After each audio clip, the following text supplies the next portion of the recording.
fellow geeks, let's open a beverage of your choice, because today I'm going to be reviewing a copy of Ghosts and Girls of Fiction House, published by IDW. It's Yo's Comics.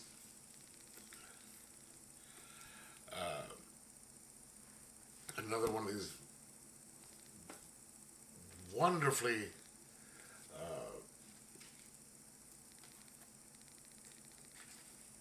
put together archives of old pre-code horror. And, you have the cover here, and you open it up, and you have two pictures in this glossy pages. And then once you get inside, it starts to give a history of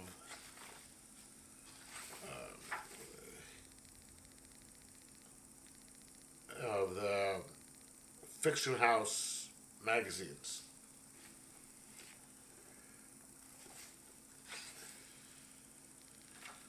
The artists and all the different things. And it was mainly Jumbo Comics. And all the different things that are in there and all the different people that were in there. And that's quite a few pages long. And then it gets to just a bunch of different covers from the magazines. Some of these wonderful old,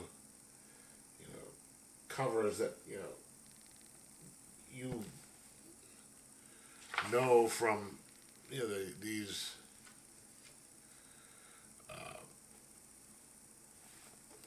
different types of pre-code horrors.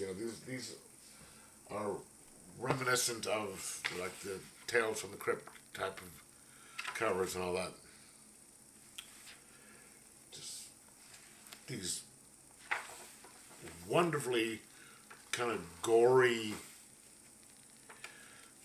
colorful covers that go along with the stories inside. And then it starts out with Jumbo Comics number 43 from September 1942. And it's The Ghost Gallery by Drew Murdoch. And all of them, they're all Jumbo Comics. But there's a section there called The Ghost Gallery, or Ghost Gallery, and they're all by Drew Murdoch. Drew Murdoch is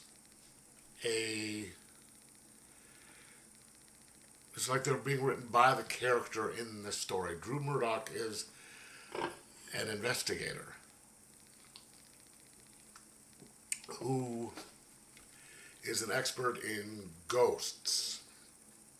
So anytime there is someone is being bothered by a ghost or thinks that there's some places haunted, they're in like the New York area, or they can make it to the New York area, they come to him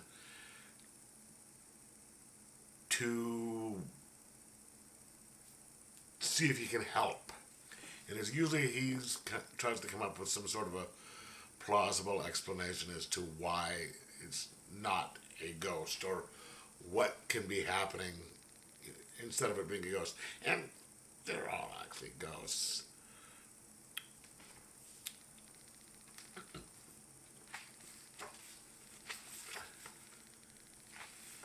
So, except for the first one, the first one is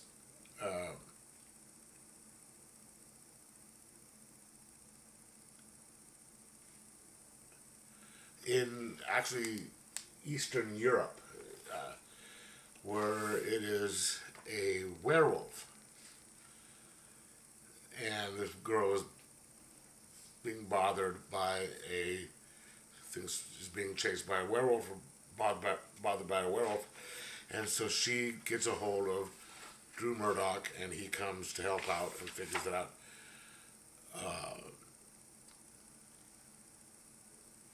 But then he's also, the next one is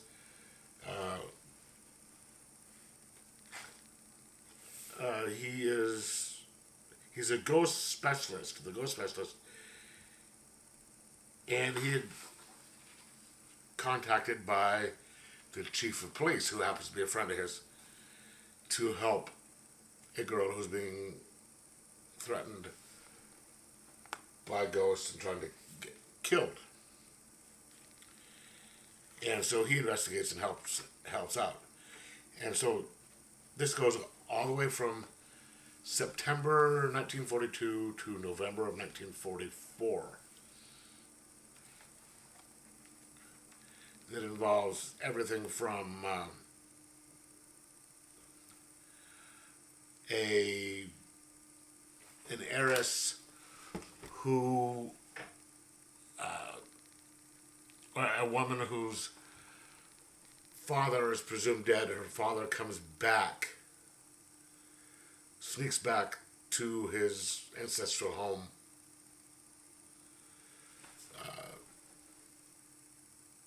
After everyone thought he was dead, and he's still, people still think he's dead, to kill his brother, who is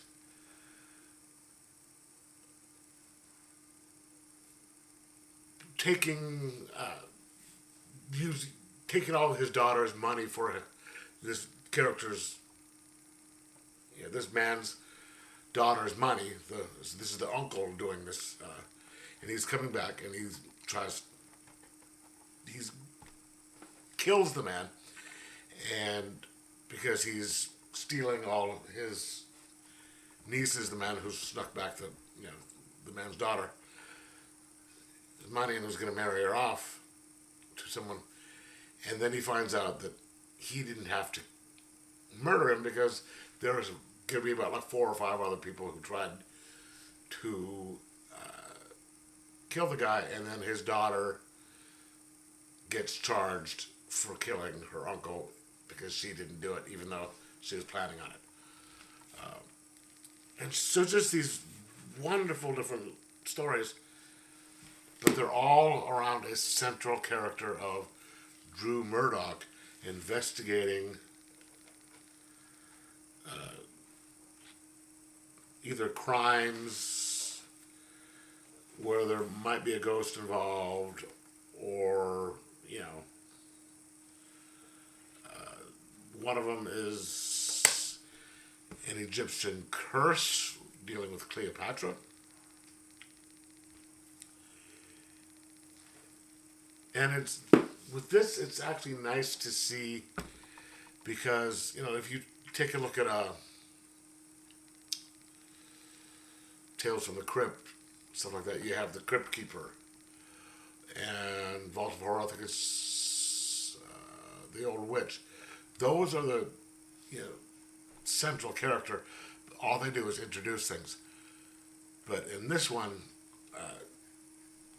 in these books, Jumbo Comics, you have Drew Murdoch, and is it Murdoch? Murdoch. Drew Murdoch. He is the central character, but he's not breaking the fourth wall. It's like he wrote it, and it's sort of in the third person.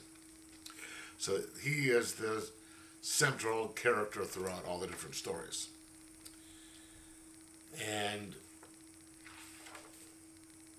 you have the horror stories with a twist to it, and all just the typical pre-code horror art. It's almost as good, and sometimes a little better, than the art in the big EC ones. This isn't EC, but it's very close. So, if you have, there is a big collection of these types of different books on different topics, and you can see that I have a couple of them right there, and I do recommend getting them if you can. This is only $30, and it is about 191 pages long. That includes the comics and the little essays and history in the front, which is very, very informative, because they talk about the different artists, writers, and the history of the books. So not only are they really entertaining to read, just because it's fantastic old horror, but you learn stuff about the history of these books and how they came about. So highly recommend it. And I'm going to give this a 5 out of 5, just because it is so good to read, and I recommend you get a whole of as many of these as you can for your collection, and to read every one of them, because you will enjoy the hell out of it. But anyway, let me know what you thought of this one or any of the other ones, if you've read them. And like, subscribe, and most of all, enjoy your pre-code horror.